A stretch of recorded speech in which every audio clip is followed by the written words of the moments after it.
What's up, everybody? Welcome back to the Radio.com Sports Fantasy Football Show. My name is Steven Andresch, joined by two other members of our Radio.com Sports staff, Jesse Pantusco and Jordan Cohn. On this week's show, we are looking at fantasy losers, players whose stock did not improve this offseason. Let's get it. We're going to look at quarterbacks, running backs, wide receivers, and tight ends on this episode who are fantasy losers this offseason. Let's start with quarterbacks. And Jordan, let's start with your guy. Absolutely. So this is a guy that I'm not usually thrilled about taking anyway, but especially in 2020, I'm not too high on Kirk Cousins. I know that he had some publicly known chemistry issues with Stefon Diggs anyway, and so his departure may not be the worst thing in the world, but at the same time, it was Cousins' leading receiver and his most targeted receiver by a large margin, especially on deep balls. He was responsible for about 70% of Cousins' 40-yard or more plays, and a lot of those plays are now going to have to go to sources that he's less comfortable throwing the ball to. There's also the real risk of a Dalvin Cook holdout, and that takes a lot of pressure off of Cousins when Cook is in the game. It may seem like it helps the passing game, but I think that it could have a contradictory effect in that Cousins is going to be under a lot more pressure if Dalvin Cook isn't in the game with him at the same time. And even though Kevin Stefanski is gone, this is still a team that's going to pound the rock. And I think that Gary Kubiak as the offensive coordinator is of the same mindset as Stefanski was. As it turns out, Jordan, my pick has the head coach who was the offensive coordinator for Kirk Cousins last year. It's Baker Mayfield of the Cleveland Browns. Now that's Kevin Stefanski as the head coach. This is the fourth head coach for Baker Mayfield in 3 seasons. Not exactly a recipe for success, especially in an offseason that didn't have any practice time with the coronavirus. So continuity is not there for Baker Mayfield. Not enough on-field reps this offseason to hit the ground running, in my opinion. Only going to have a training camp and what looks like only 2 preseason games. So when you break things down statistically, though, you look at Stefanski, who's run-first offensive coordinator. Minnesota was 29th in the NFL last year in pass play percentage. The Browns were also bottom half in passing attempts last season. Baker only had 530 passing attempts. So I just don't think the volume is going to be there for Baker Mayfield. And even at a 10th round ADP, I see other players in that average draft position range who I'd rather have. I would much rather take Matthew Stafford or Daniel Jones at quarterback in the 10th round. Jesse, your guy is a little more high profile, but I can't disagree with it. Yeah, I'm going to fade Aaron Rodgers, I think, pretty much in all my drafts this year. The Packers did him no favors this offseason. They had ample opportunity to draft a wide receiver in a deep class. Instead, they, rather bafflingly used a first-round pick on Jordan Love.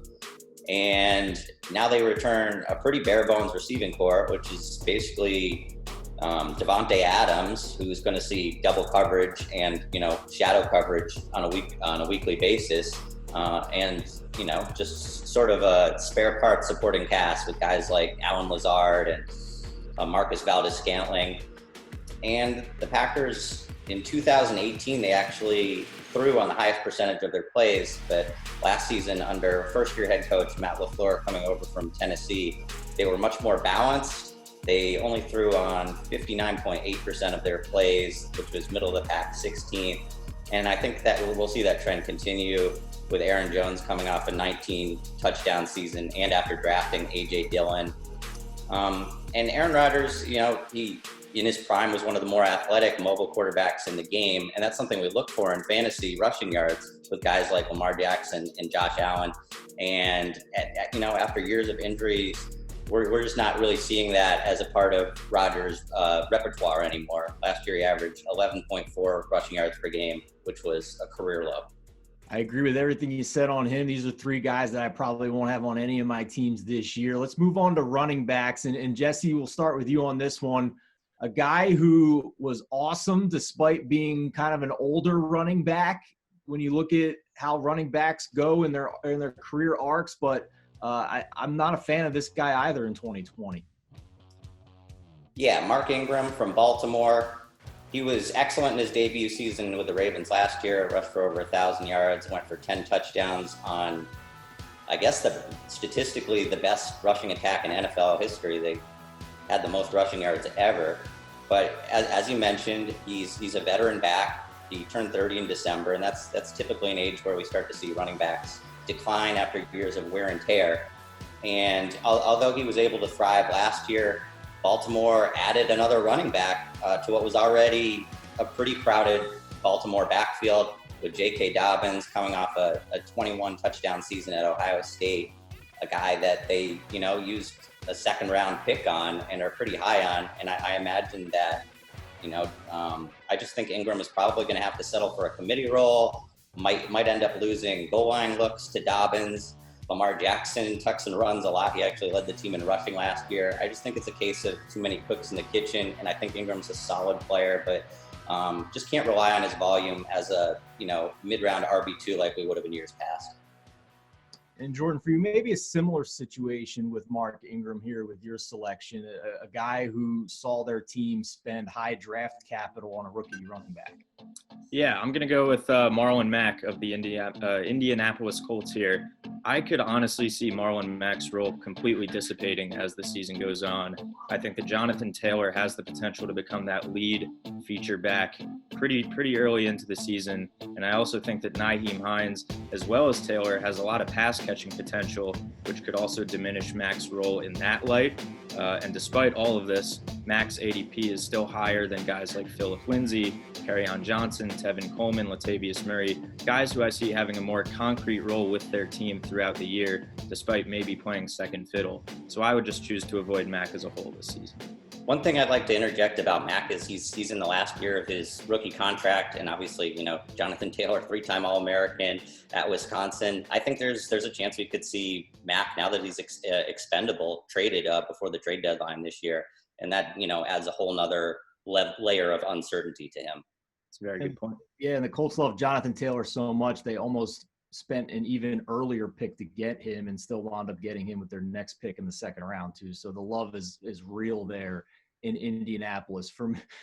Talk about a team loving a guy to a team really just without saying it and saying every way possible without saying it, not liking a guy. Le'Veon Bell of the New York Jets clearly is Adam Gase is not a fan of Le'Veon Bell. There's been multiple reports over the past couple of years that if Gase had his way, he would have never signed Le'Veon Bell. Third round ADP going into this year. I think he's already priced at his ceiling without much room for growth at that draft price. We look at what the Jets did this offseason. They drafted LaMichael Pirine in the 4th round. They signed Frank Gore as a free agent who in 2018, when he was already 35 years old, Adam Gase gave him 168 touches at 35. So 2 years older now going into this year. I think he is going to make the roster. I just think that Bell's ceiling is capped. I mean, we're talking about a guy who had the fewest number of carries per game of his career last season with Adam Gase. He had the fewest receptions per game since his rookie year a year ago with Adam Gase. And we've seen so many other players break out after they've left Adam Gase that if I have to spend a 3rd round pick on this guy, even though he's probably still going to get the majority of touches, he's in a bad offense, and I just can't justify a 3rd round pick on Le'Veon. He also just wasn't very good last year. 3.2 yards per carry, which I believe was 2nd worst in the league among qualified running backs. Completely inefficient. So again, where is the ceiling with a 3rd round ADP? All right, let's move on to wide receivers. I'll kick this one off. Stefon Diggs of the Buffalo Bills is my offseason loser among wide receivers. I don't think it was a big upgrade for him to go from Minnesota to Buffalo. He goes from an offense with only Adam Thielen to compete for targets to a Bills offense that has a decent amount of pass catching options. John Brown, the deep threat, who was a wide receiver 2 in fantasy last year. Cole Beasley, Dawson Knox, and Devin Singletary are getting their share of targets in there as well. I just don't think the pie for targets is much bigger in Buffalo than it was in Minnesota for Diggs. Buffalo was 23rd in pass attempts a year ago. Minnesota was 29th. I love the talent. He's an elite route runner, but I think this is a case where it's a better fit in real life football than it is for fantasy football. I assume John Brown's going to remain the deep threat, and Stefon Diggs 2 years ago had almost 150 targets, and he didn't get to 1,100 yards on those 150 targets. So I just don't see a huge ceiling going to a new team in an offseason where there isn't an offseason program, a 5th-round ADP, wide receivers like Tyler Lockett, DJ Chark, Terry McLaurin, Devontae Parker, Marquise Brown. All of these wide receivers are also going in the 5th round. Give me one of those guys over Stefon Diggs.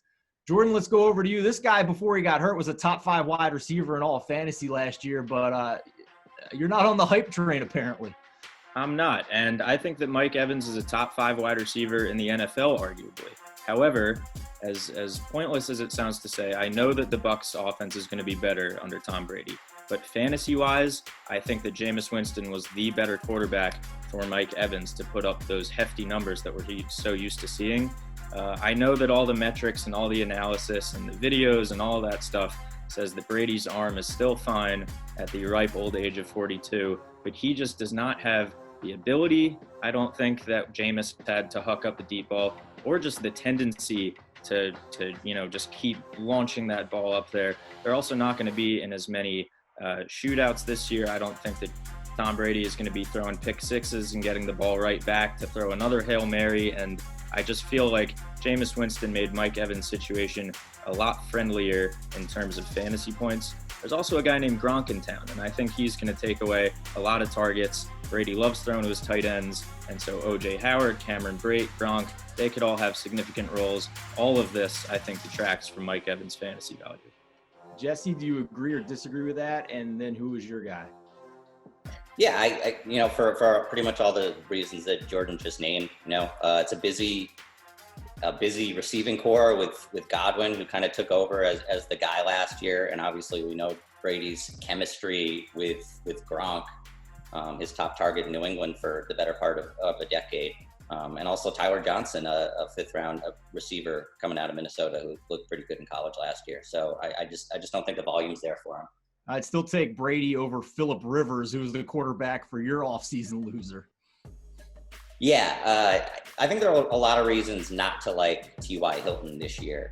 And as Steven has touched on with a couple of other guys, because of COVID, we're not having, the expanded off-season workouts and training regimens to build chemistry with receivers. And now Hilton is going to be onto his 3rd quarterback in as many years after being with Jacoby Brissett last year and Andrew Luck, for several years before that. So that's one thing that is going to put him at a disadvantage. I also just think that the target share isn't going to be quite what it was last year. Hilton saw a lot of reps when healthy, because of injuries, but now Paris Campbell, a guy that Indianapolis thinks highly of, took him in the 2nd round out of Ohio State last year. I expect him to be much more involved this year. And also Indianapolis drafted another receiver in the 2nd round with Michael Pittman Jr. out of USC. And Indianapolis didn't really throw the ball a lot last year anyway. Only 4 teams ran the ball at a higher rate, and they just added Jonathan Taylor to a backfield with Marlon Mack. So I think they're going to lean pretty heavily on the run again.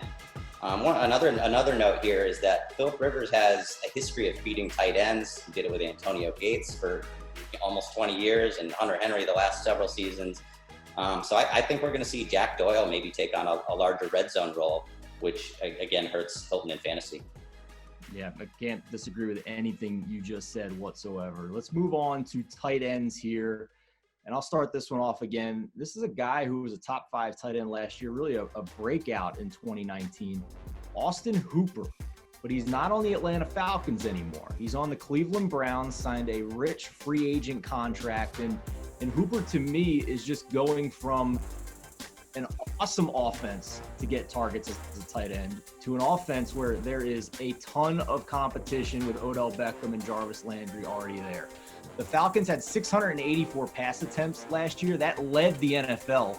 Now he's on the Browns, bottom half in the NFL in pass attempts, with a head coach that was bottom 5 in pass attempts as the offensive coordinator in Minnesota. We touched on that earlier in the show when I was talking about Baker Mayfield. So just overall, again, Jesse and I have hit on this. In an off season, without time to get extra practices in, extra on-field work, brand new head coach, brand new offensive coordinator, quarterback's on his 4th coaching staff in 3 years. Just my overall strategy for 2020 is I want players who are part of a system or an offense that has continuity. Austin Hooper, to me, is going to see a huge downgrade from his fantasy finish in 2019. It's a little bit baked into his ADP already, but even at that discounted price, I'm still looking at other tight end targets in 2020. Jordan, how about you? This is a guy that I was high on going into the offseason, and then the draft happened. Yeah, I'm the same way as you. Coming out of his rookie year, Noah Fant really impressed, I think, on a lot of levels. Rookie tight ends are not usually going to contribute to an offense or contribute to a fantasy team as much as Fant was able to in 2019. And maybe the continuity battle works in support of Fant because Drew Lock is familiar with his presence there. But I feel like Drew Lock is going to have a pretty easy time getting familiar with Jerry Jeudy, KJ Hamler, even the other tight end that they drafted, Albert Okwuegbunam. I think I got that right. You just wanted to show off. You wanted to add him into the show. Yeah, that's the most research I've done was how to pronounce that. But I mean, he ran a blazing fast 40. He's kind of a sleeper to be a sneaky tight end candidate for Lock. And I just think that there are too many mouths to feed for Fant to follow up on that rookie year. I feel like he could maybe produce similarly to his rookie year, but I don't really see tight end 1 numbers in store for Fant in 2020. He's no Okwuegbunam, Jesse, but there is a Dallas Goedert on this team that you are fading his fellow tight end. Yeah, I think I'm officially off the Zach Ertz, fantasy train for what it's worth. Ertz commanded a 24% target share last year, which was 3rd in the league among tight ends, and he's always been awesome for volume purposes in fantasy for that very reason. But I think the Eagles are going to be a little bit deeper in the pass catching unit this year. They are, I guess, at least in theory, hoping to get Alshon Jeffrey and Deshaun Jackson back from injury this year, and they're going to occupy, pivotal roles. They spent a 1st-round pick on Jalen Reagor coming out of TCU, also signed a deep threat in Marquise Goodwin. And as you mentioned, Dallas Goedert is looming, 2nd-round pick out of South Dakota. Because they have that surplus at tight end, you wonder if Zach Ertz might be a sneaky trade candidate. The Eagles have sort of a difficult cap situation. They're going to be $50 million over the cap next year. For instance, Jamal Adams would fill a real need for them at safety after cutting Malcolm Jenkins this offseason. And I think the only way you could really swing that trade is, to give up something big, and that might be Zach Ertz. And the Eagles can do that with, an emerging tight end in Dallas Goedert to potentially take his place. Ertz to the Jets would really hurt my Chris Herndon breakout prediction that I had in last episode. Yeah, and even if he isn't traded, everything you said about the fight for targets is tougher for Ertz this year with the new wide receivers, with Deshaun Jackson coming. I can't disagree with anything you said there. So another reason to fade him. And the last thing I'll just mention is a guy like Ertz going in the middle rounds. There's a lot of data to support in recent years in fantasy. When you're drafting a tight end in those middle rounds, it doesn't return value nearly as often as when you take one of the elite tight ends early or really wait for a late tight end as a breakout candidate. So beware of those middle round tight ends where you could get a more reliable wide receiver or running back in that range. Well, that's going to wrap it up for this week's episode of the Radio.com Sports Fantasy Football Show. If you like this episode, be sure to check out our other ones from this offseason. We have an offseason winners episode, as well as dynasty rankings for rookie running backs and wide receivers. But for Jordan Cohn, for Jesse Pantusco, I'm Steven Andress. Best of luck in your fantasy prep.